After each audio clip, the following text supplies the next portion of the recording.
देखिए, पर्यटन विभाग एक बहुत बड़ा विभाग है और बहुत सारे देशों की और हिंदुस्तान के कई प्रदेशों की इकोनॉमी सारी की सारी पर्यटन पर निर्भर रहती है। पर्यटन विभाग में अपार संभावनाएं हैं। उन्हीं संभावनाओं को मद्देनजर रखते हुए बहुत सारी योजनाएं हम लोगों ने बनाई हैं। अभी पीछे हमारे बोर्ड की मीटिंग थी, उस बोर्ड की मीटिंग में भी कुछ नई चीज़ें हम लेके आए हैं बोर्ड के सामने। कुछ हमने सरकार को रिकमेंडेशन भी भेजी हैं। तो कई सारी चीज़ें नई करने वाले हैं जिसके ऊपर काम चल रहा है, पाइपलाइन के अंदर है। बहुत सारी साइटें हैं जो पर्यटन निगम से नहीं चल पा रही हैं, तो हमारा प्रयास है कि हम उनको लीज आउट कर दें ताकि एक रेवेन्यू पर्यटन निगम को आने लगे और कुछ लोगों को रोजगार मिल जाए। तो इस तरह की कई योजनाएं हैं जिनके ऊपर काम चल रहा है। देखिए, कानून अपना काम कर रहा है, पहलवानों का रोष जायज है, लेकिन कानून से ऊपर कोई भी नहीं है। जब एक एसआईटी गठित कर दी है और सारी जांच चल रही है और सुप्रीम कोर्ट इसके अंदर इंटरवीन कर रहा है, तो मैं पहलवानों से भी निवेदन करूंगा कि आप धैर्य रखें और सब दूध का दूध पानी का पानी हो जाएगा। संवेदनशील सरकार है केंद्र सरकार, तो उसमें जो है कोई दबाव बनाने की बातें नहीं होती हैं।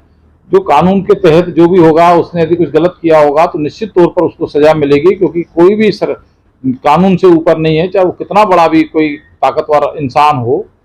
तो इसलिए थोड़ा धैर्य करना चाहिए और कानून पर विश्वास रखना चाहिए। देखिए, ऐसा है कि ये सब आरोप तो सब अपोजिशन वाले लोग जाके, कांग्रेस के लोग जा रहे हैं, वामपंथी जा रहे हैं, आप पार्टी के नेता जा रहे हैं, तो उनका काम है आग लगाना और बहकाना। लेकिन सरकारें, कोई भी सरकार हो, इस तरह की उसमें दबाव में नहीं आती कभी भी, और कानून अपना काम करता है। और बहुत सारे ऐसी सारी आपको ऐसे एग्जाम्पल मिल जाएंगे कि जो समय आने पर न्याय हुआ है और उस न्याय से लोग संतुष्ट हुए हैं। तो इस मामले में भी होगा, सब पहलवान संतुष्ट होंगे। मैं नहीं मानता कि कहीं कोई कमी रहने वाली है। देखिए, डब्बावाली के जो लाठीचार्ज की आप बात करो, मुझे जानकारी आपके माध्यम से मिल रही है, लेकिन कल भी कुछ शरारती तत्व जो है वो आप पार्टी के बैनर के नीचे जाके मुख्यमंत्री जी का दौरा चल रहा है। मुख्यमंत्री जी 3-3 दिन हर जिले के अंदर जाके लोगों की समस्याएं सुन रहे हैं, उनका मौके पर ही समाधान कर रहे हैं। एक नई परिपाटी उन्होंने डाली है, इसमें विघन डालने का काम कर रहे हैं। तो आप पार्टी को लग रहा है कि कोई आधार उनको लगा था एक बार कि पंजाब चुनाव के बाद पता नहीं हरियाणा के अंदर कितना बड़ा तूफान तुम्हारे पक्ष में आने वाला है। तो यहाँ का मतदाता जागरूक है, उनके ऊपर बातों में विश्वास नहीं किया, तो अब वो इस तरह की हरकतों के ऊपर उतर के आए हैं। तो कानून व्यवस्था बनाने का काम पुलिस का है, पुलिस ने अपना काम किया होगा।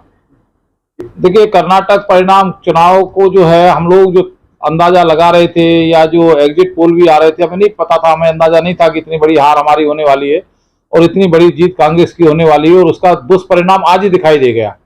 यानी आज पीएफआई वालों ने काफी जगह पाकिस्तान जिंदाबाद के नारे लगाए हैं। तो यही एक बात का डर था, हर हिंदुस्तानी के मन के अंदर ये डर था, जो सेक्युलर मुस्लिम हैं उनके मन में भी ये डर था। तो उस तरीके का जो माहौल जिसके लिए पूरा देश डरा हुआ था, कहीं कांग्रेस की सरकार कर्नाटक के अंदर बन गई तो पीएफआई के लोगों का मनोबल ऊंचा हो जाएगा और वो देश विरोधी गतिविधियों में पहले भी शामिल रहे हैं और अब भी शामिल होंगे। लेकिन जनादेश है, जनता ने जनादेश दिया है उनके पक्ष के अंदर, तो उनकी शुभकामनाएं देते हैं कि वो अच्छी सरकार चलाए और इस तरह की अलगाववादी ताकतों के ऊपर अंकुश रखें और प्रदेश का माहौल ना बिगड़ने दें। हर पार्टी और भारतीय जनता पार्टी तो 365 दिन तैयार रहती है चुनाव के लिए। अब उनका समय पूरा हो रहा है, कार्यकाल पूरा हो रहा है, तो निश्चित तौर पर चुनाव की तैयारी पार्टी मजबूती के साथ कर रही है और जीतने के लिए हर पार्टी चुनाव लड़ती है। हम अपनी पूरी ताकत लगाएंगे।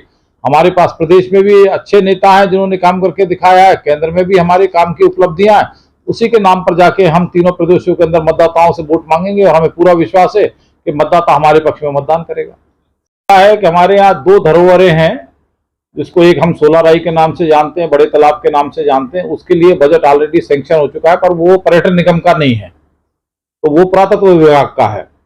तो वो उसके लिए पुरातत्व विभाग काम कर रहा है और वो जल्दी से जल्दी इसके जीर्णोद्धार का काम है और उसमें हम लोग लगे हुए हैं कि शहर की रौनक बढ़ेगी, शहर का एक रुतबा बढ़ेगा और एक जो है हिस्टोरिकल प्लेस है उसका जितनी जल्दी से उद्धार होगा उतना शहर के लिए एक अच्छी बात है। तो ये प्रयास कर रहे हैं। कई बार मसाणी बैराज की बात निकल के आती है, तो मसाणी बैराज के ऊपर अभी कोई ऐसा सरकार का प्रपोजल अभी नहीं है, लेकिन भविष्य के अंदर सरकार से बात चल रही है, क्योंकि ये जमीन भी एग्रीकल्चर डिपार्टमेंट की है और उसके ऊपर जो है मसाणी बैराज बना हुआ है। तो अभी पहले मांग थी कि यहाँ जो है 40-50 गांवों का जलस्तर बहुत नीचे चला गया है, इसको भरवा दिया जाए। तो सरकार ने संवेदनशीलता को देखते हुए उसको भरवाने का काम किया है। तो इस विषय के ऊपर भी गंभीर मंथन चल रहा है। तो यदि कोई आगे भविष्य के अंदर कुछ ऐसी योजना बनती है, पर्यटन विभाग को वो जमीन ट्रांसफर होती है कुछ ऐसा होता है तो निश्चित तौर पर हम कुछ नया करने का प्रयास करेंगे। देखिए, ये दुर्भाग्यपूर्ण घटना शहर के अंदर व्यापारियों की दुकान पे एक लड़का आया और लूट के चला गया, बड़े भरे बाजार में से लूट के चला गया, तो उसकी हिम्मत इतनी बढ़ी हुई थी कि जो कल्पना भी नहीं की जा सकती थी। 29 तारीख को मेरे बेटे का रिसेप्शन था, मुख्यमंत्री जी आए थे, गवर्नर साहब आए थे, सारी सरकार आई थी, वहां पर भी मैंने व्यापारियों से मिलवाया और मोती चौक पर जाके मैं व्यापारियों को विश्वास दिला के आया था और मेरे विश्वास पर उन्होंने वहां जो अपना धरना था वो धरना भी समाप्त किया था और मैं उनको यही विश्वास दिला के आया था कि जल्दी से जल्दी जिसने भी ये वारदात को अंजाम दिया वो पकड़ा जाएगा। और कल यही हुआ कि उसको जो है आज प्रेस कॉन्फ्रेंस की डीएसपी ने कि उसको पुलिस ने पकड़ लिया है और सारा माल भी उससे बरामद कर लिया गया है। उसके साथ एक और साथी को उसके साथ मिला है जिसकी मोटरसाइकिल का उपयोग उसने किया था और अभी पुलिस ने उसको रिमांड पे भी दोनों को लिया है।